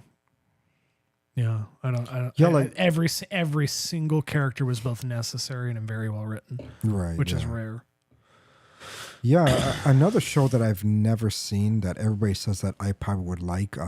That's a major show. Has been Sopranos. I watched the first 2 episodes of that on the plane. Oh, did you? And it's HBO. Yeah, so you'd have to have yeah. HBO Max or something. Yeah. But according to fans I know Yeah. who are good friends, the character of the show changes after the 1st and 2nd season. Oh, do they? Yeah. It's still very good and worth watching, but it's the first season or 2 are very special. Yeah. I think is the way that it was worded to me. Oh, okay. But I watched the first couple episodes and it immediately was like, I get why this is a big deal. Really? Yeah. Mm-hmm. I want to watch it because everybody that I know that likes you would like it. It's Yeah. it's paced very well. Yeah. Yeah. Because back then I didn't have HBO. Like you had to pay extra for that, and so like You still have to. It's a streaming service. You have to pay. I know. Now it's a $15. streaming service, but what I mean is back in cable days, it was like an extra $35. Yeah. To get Way more than it is now. they'll get you get like HBO, Stars, like all these other different channels, but yeah, so it just wasn't a thing that everybody got, and so I never got to see any of those major HBO shows. Because I'd never seen The Sopranos. Yeah. There's not everybody, but there's several people I know whose opinions I respect who really it's I know, their favorite show. I know. And I watched the first couple episodes, and it is genuinely one of those things that you watch for the first time and you get it. Yeah. Like I didn't watch Breaking Bad until it was way off TV.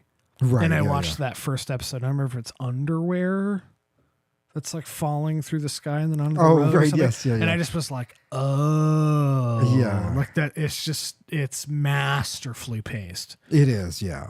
Oh yeah, definitely. Just like there's a reason Breaking Bad is like the highest rated TV show ever on IMDb or something. There's a reason. Yeah.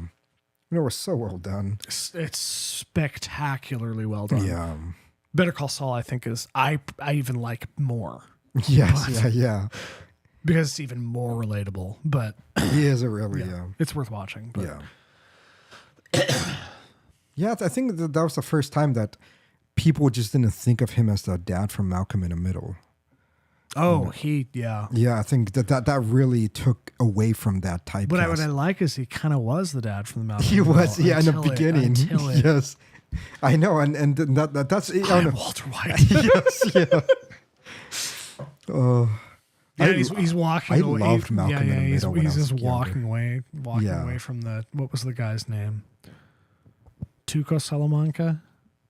And he's like walking away from the meth den and just like blowing it up and having no feelings about it. Like, oh, but it's interesting. It's almost like they wrote it as an extension of his reputation. They're like, watching the show, it almost makes a statement.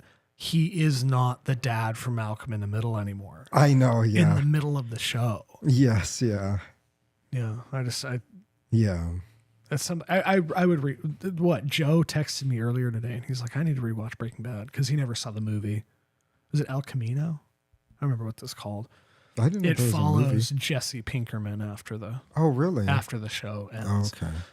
It's pretty well done. Yeah. I mean, it's what's it? Vince Gallagher? Vince Gilligan? Vince Gallagher? I remember the guy's name. Vince Gallagher. I think that's it. I don't remember. But the same director did the movie. Right, It's like an hour and a half movie of Jesse after Yeah. Walter dies. People are like, haven't seen the show. Like, oh, I didn't know Walter died. Yeah. 10 years after it ended. Yeah, Just it's go been a watch while it, now, dude. huh? I know. Fuck. That's again. When did Breaking Bad end in 2015? Shows haven't been good anymore. I know. Well, Better Call Saul ended this year, Oh, okay. so shows have been that good. Yeah. Very worth watching. Yeah. Better Call Saul. Yeah, I'd watch it. You know, while you're editing stuff, I'd recommend you Yeah. look into it. Yeah. I'm honestly thinking of getting HBO Max, and so I think I had it for a while to watch Aqua Teen. They have, did they have you? all the Adult Swim shows. Oh, around. do they? Yeah. Every single Adult Swim show is on HBO Yeah. Max. It makes you just wonder what HBO owns. I don't know. So they own I thought so they own MTV, because I'm pretty sure MTV shows I think are on there. or I don't know if they HBO. own it or if they have a partnership. They might have bought them all out. Does Yeah. it have Nickelodeon on there? I don't know. I don't remember. Maybe. Paramount is the one that like SpongeBob is on and stuff. So, Oh, yeah. is it? Yeah. Oh, okay. Yeah, I don't know. All that shit's like, yeah, too many things that got swapped. I think in the Yeah, last I like don't 30 know. years, that I don't what's know on what. who owns what anymore. Yeah, Isn't The Office only on like Peacock now or yeah, something? yeah. So stupid. I They would know. have made more money just on Hulu. That's really the only reason why I have Peacock. It's for The Office. Yes, and then I just watch like 2020. You know, I like Oh, nice. I like murder Yeah. mystery things. Dateline 20. Dateline, yeah. Yeah. I mean Dateline. Hulu is 2020, and Peacock is Dateline. Yeah, you're Oh, right. Yeah. yeah.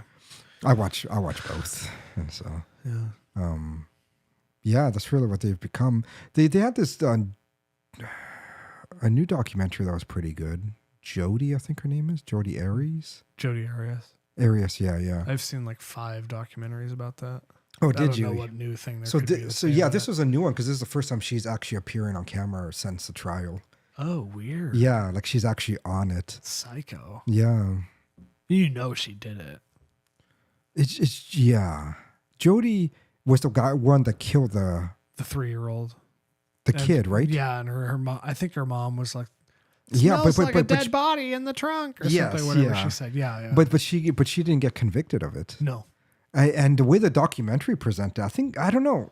I don't know if she did it. I think she did it. Yeah. Actually, I think you like crazy bitches and are willing to. No, I think it was her dad. Oh, Yeah. The evidence that they presented really, I really do think it was the dad. okay. I'd have to watch it. Yeah, it's really, really good Do documentary. you think she's defending the father? No, in she's her- not. In her weird. She's not defending the dad at all. Like she believes it is him too, because You he. just like crazy bitches. You eat it up. No. Okay, I do, but watching that, I was shocked that that I didn't think that she did it in the end, because the reason why I want to watch was like I want to know why some people get off. Like, you know, there has to be a reason why the jury found them not guilty. Yeah. Right, because I do think many times we just see what the reporters are saying or whatever, and so we buy into their narrative. But obviously, if it really was that obvious, the jury would have convicted her, and they didn't.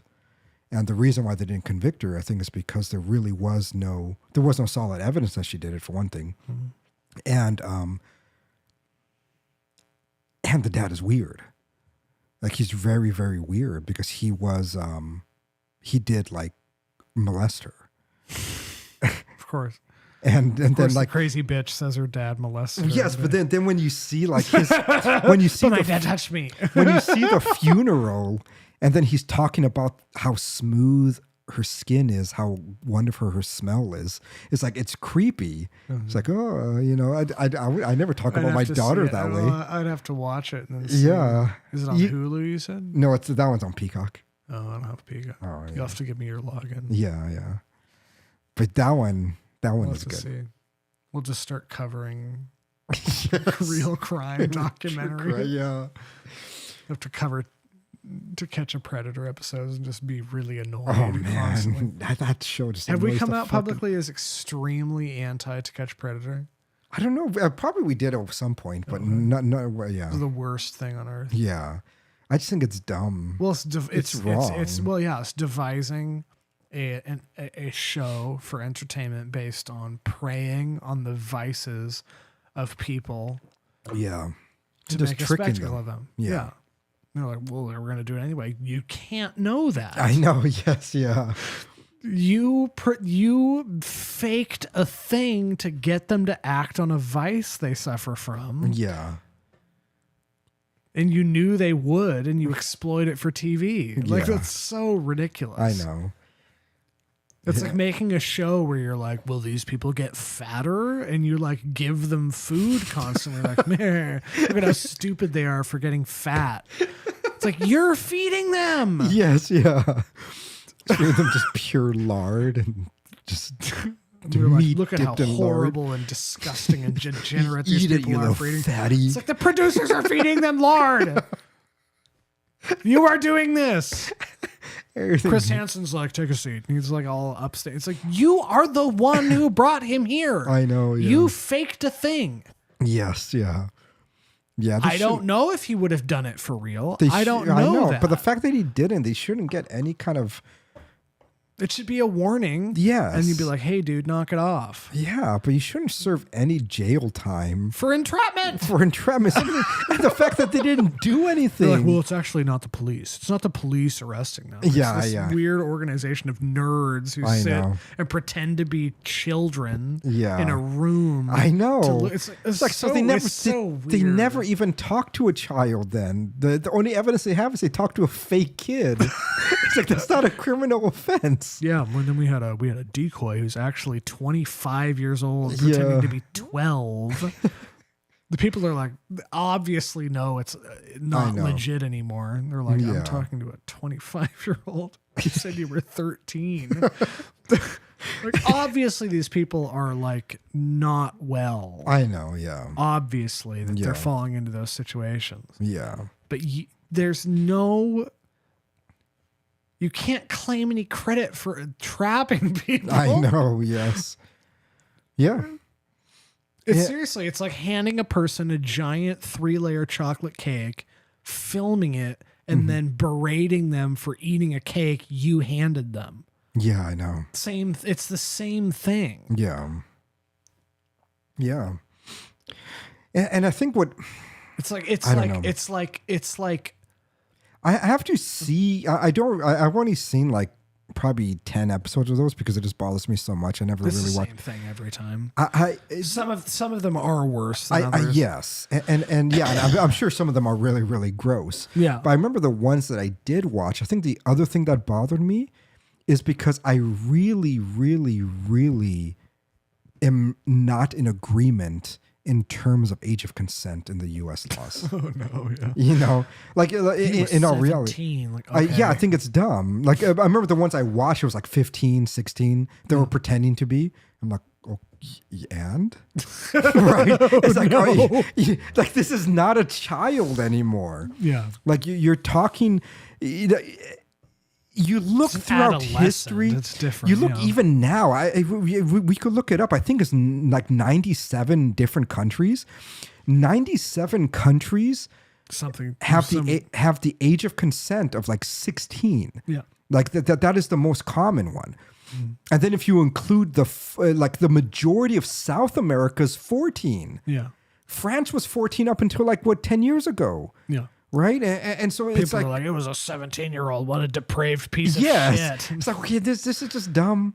It's a dumb Yes. show. It's a completely dumb. And I think our laws are dumb with that because honestly, Well, if they can serve jail time based on entrapment yes, on a TV show, I know. obviously the laws are dumb. Well, I no, I think the laws are dumb in terms of saying that, you know, fucking a 14-year-old is equivalent to fucking a 5-year-old. Yeah. It's like it's not.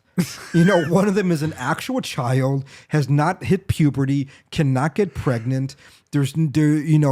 You're talking about a literal child. Yeah. And then you have like a 14 or 15-year-old. They're not children. They're young adults or teenagers. I'm not saying that it is morally good to fuck them. Yeah. But I just don't think it should be It's not the illegal. same thing. It's not illegal. It shouldn't be illegal because there are not equivalent moral behaviors. One of them is just basic fornication, and the other one is actual child sex. Yeah. And the child sex should be criminal. The child sex should be persecuted. The child sex I think, is gravely immoral. Yeah. But fucking a teenager, it's just not the same. Yeah. You can't It's convince still me. weird. I don't even think it's weird. Why you go to Chile, Peru, And then, Uruguay? They're fucking 14-year-olds. It's not weird to them. They're like, whatever. England, I believe, is 16, isn't it? I think so. Yeah, you go to most places in Europe, it's 16. You go to the Mohammedan countries, it's 14 to 16.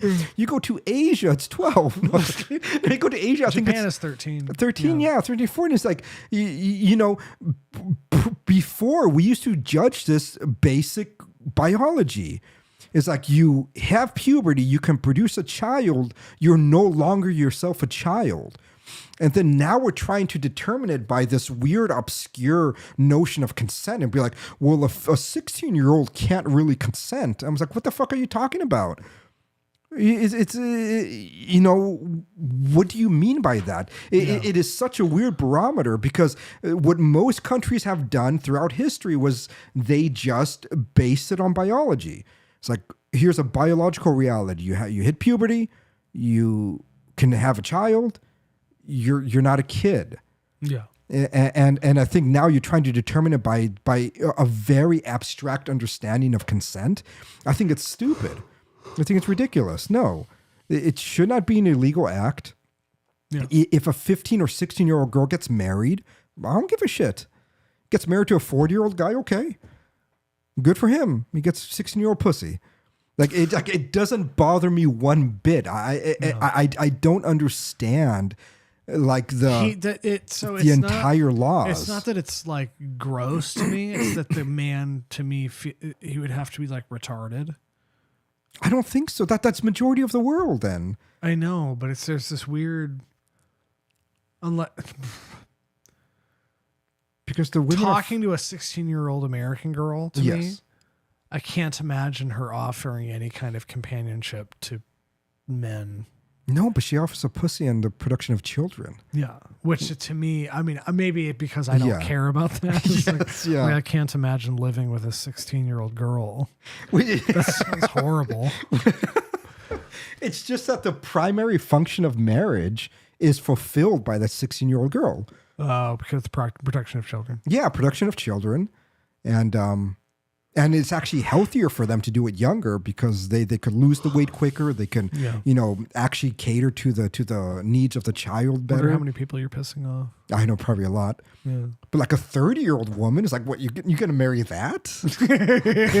I'm sorry, at that point, they're done. Yeah. They should kind of be weaning off having children at that point. Yeah. They should be focusing on what they already have and what they produced. Yeah. But no, I think the American age of consent laws are truly one of the most ridiculous things. I find it even more ridiculous than the drinking laws.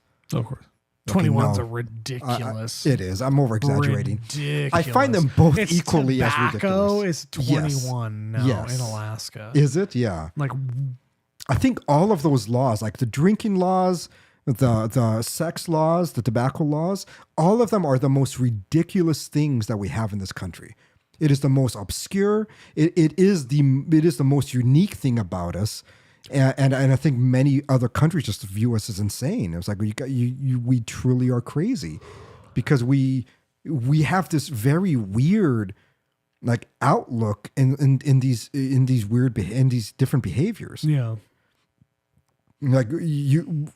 Magically, you're 17 years old. I don't know what consent is. A month later it's 18. Well, I know what consent is now. It's like, what are you talking about? There is no real barometer in which they're gauging. Yeah. Like a period is an actual phenomenon in the world. Yeah. Like I notice it. Hymen, period, blood, baby. That's something that I could say. I could point and be like, that's a real thing that I could measure. Yeah. You can't measure consent. Yeah. There's nothing to measure in that. So somebody that is Well, 'cause 17 years old and you 11 months. You can manipulate what consent you may or may not have given after the fact also. Of course. Yeah. And who's to say that a 22-year-old girl you can't manipulate to fucking fuck? Yeah. It's like sometimes they're even more stupid than a 16-year-old girl. Like, have you met some of the 30-year-old women? I mean, Who aren't having babies. Yes. It's like they're stupid. There's a reason. Yes. They're ugly and stupid. So I don't. It's one of my many frustrations is that the drinking laws. I think it's just so stupid. Drinking laws are so. It's dumb. It's like, yeah, your kid's like 14 years old. Yeah, why can't you just have a beer with you? Just one. Just half of one. Yes. Like whatever. Why can't you go to a bar and just drink with your son? Like, fuck you guys. There's no allowance of exercising prudence at all. No. It's dumb. And I'm not saying that 16-year-olds need to be drunk. I'm not saying that 14-year-olds need to be promiscuous. I'm not saying any of that. Obviously, I do think that needs to be within the bounds of marriage, and they ought to be behaving properly and producing children and everything. But the idea that a 15-year-old girl is unable to consent to sexual behavior is stupid. Yeah. It is as if people forgot what they were like when they were 15. I clearly remember being 15. Yeah. All right. It was way different than when I was 5. Yeah. like way different. Yeah. I could say, yeah, I didn't really understand what I was doing when I was 5. Yeah. I remember it's embarrassing to remember yourself when you're 5. When you're 15, you remember what you were like. When you're in the moment, you're like, yes, I kind of am aware if you're hitting on somebody, if you're not hitting on somebody, if you want the pussy, you're like fully aware of all those things. Yeah. That doesn't mean your judgment is fully.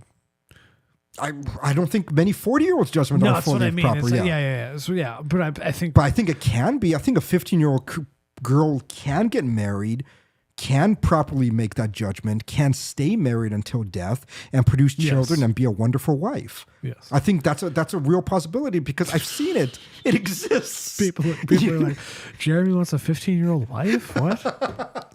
I know that's how they're going to interpret it. I know, exactly. Yeah, no, but Jeremy wants to fuck children? No. No. But I think it's ridiculous that we're going to say, like, no, I don't need to, son. Yes, exactly. I think it's one of the most stupid laws to say that those people have no idea of consent, that those people, whoever fucks them, need to go to jail for a very long time. And be branded as sexual assaulters and molesters the same way that somebody who's diddling a 5-year-old kid is. Yeah. It's like, no, that person has an actual problem. Somebody fucking a 16-year-old girl does not have a problem. He's just a dude. Yeah. It happens everywhere around the world. I mean, even here. Yeah. Yes, even here, yeah. But, here there is that stain. There's that stain that you're some kind of predator. Yeah. It's like, ooh, look at that predator. He wants to fuck a 16-year-old girl. No, he doesn't. It's because her pussy is tight. and biologically, biologically that she can produce children. And so, like, men are drawn to younger women. It's a natural thing. And so I think that's why most countries have it at 16, which I think seems like a basically prudent age. Like, yeah, 16 seems reasonable. 15 seems reasonable. Yeah. 14 is kind of young, but whatever. It's kind of like some of them are ready. Yeah, some of them are ready, right? Yeah. But at 16. Yes, but this idea that 18 is the magic number. What's funny is you say 16 and people freak out, and it's like, well, why is it this age of consent everywhere on Earth? Exactly, yeah.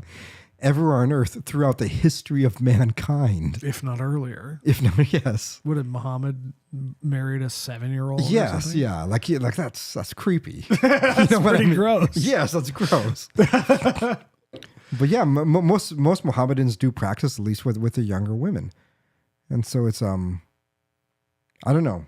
It all seems stupid to me, and I don't think anybody has really gave me a proper justification of why 18 is the magic number where somebody somehow Well, we love gets magic consent. numbers. 21's a magic number. Right, 21 for drinking. So Yeah, they're like, well, their brain development. It's like yeah, alcohol wreaks havoc no matter what. yes, yeah, You're gambling with alcohol yes. no matter what age you are. It doesn't. Don't pretend like it I becomes know. healthy at one point in life. Well, minor consumption is. It's fine. Yeah, Yeah. I'm not. Yeah, there's no problem. I'm Especially saying- wine has a lot of antioxidants. Yeah, and I'm not. everything. I'm not anti-drinking. I'm not Yes, yeah, saying yeah, that, yeah. But it's just like they're like, well, 21's the age by which the body is fully developed. It's like, stop. I know. Yeah, it's so stupid, and that is like Like decent alcohol Law. consumption is gonna fuck something up, no matter how old you are. exactly. Yeah, Forever. Yeah. Like, it's like just don't drink too much. you know. You know this. Most cultures on Earth teach children to not drink too much. Exactly. And most cultures on Earth, they're Like alcoholism teenagers is drink. not a thing anywhere else. Exactly, in yeah. major numbers. we don't have they don't have the same problems that we do. I mean, other cultures have like binge drinking cultures, Oh yeah, which is a little like the different. Irish, but The still. English, the Japanese, yeah, the Korean, the Spanish, the Germans, Yeah, the French. Like there's binge Yeah. drinking is a thing everywhere, but still. yeah, but I don't know. I don't living in Belgium. I didn't see it as much of a problem as I do here. Yeah. And I saw 16-year-old kids drinking over there and smoking cigarettes. Yeah. It's like whatever. They've been doing this for how long now? I know. You know, and they're not completely destroyed or shattered. The U.S. is reinventing Yes. how people should be in the world Yeah. in more ways than one. I've spoken to them. Many of them are intelligent. Yeah. And they were drinking since they were like 14. Oh yeah. Fucking since they were 16. That's the age. So it's just, I just find it very, very frustrating.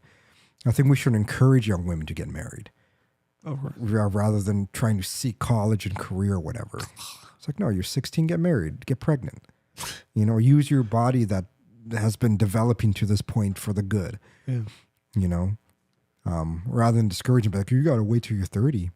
You just got to wait, you know, you got to find the right match. It's like, no.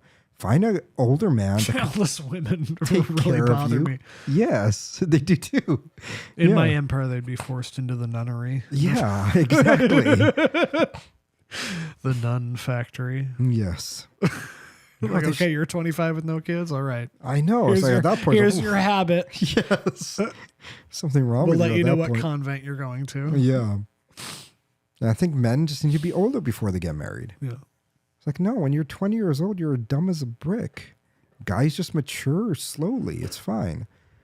And so that's why you need the older gentlemen. What's and the age younger of women. priesthood, do you? I think they could enter it early, but I think many times it takes like 8 years. No, I know, but yeah, until your vocation, you actually take it. Yeah.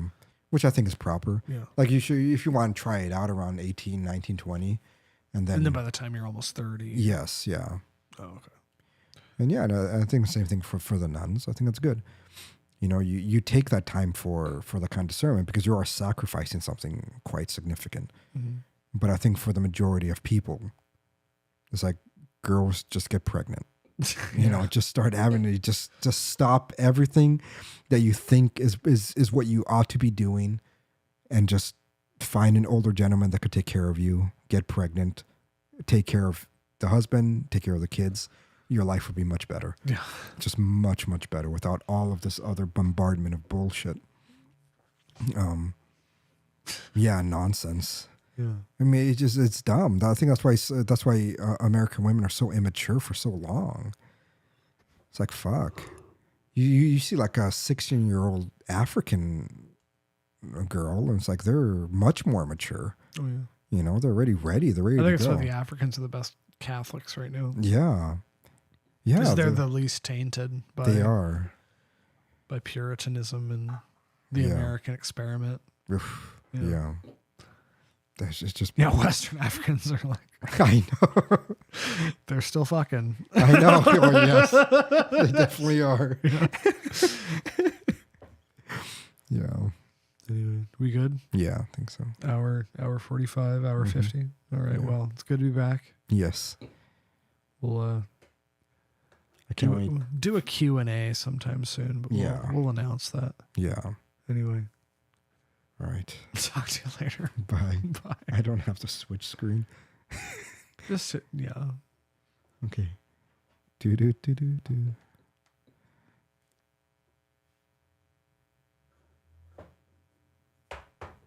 It's probably good.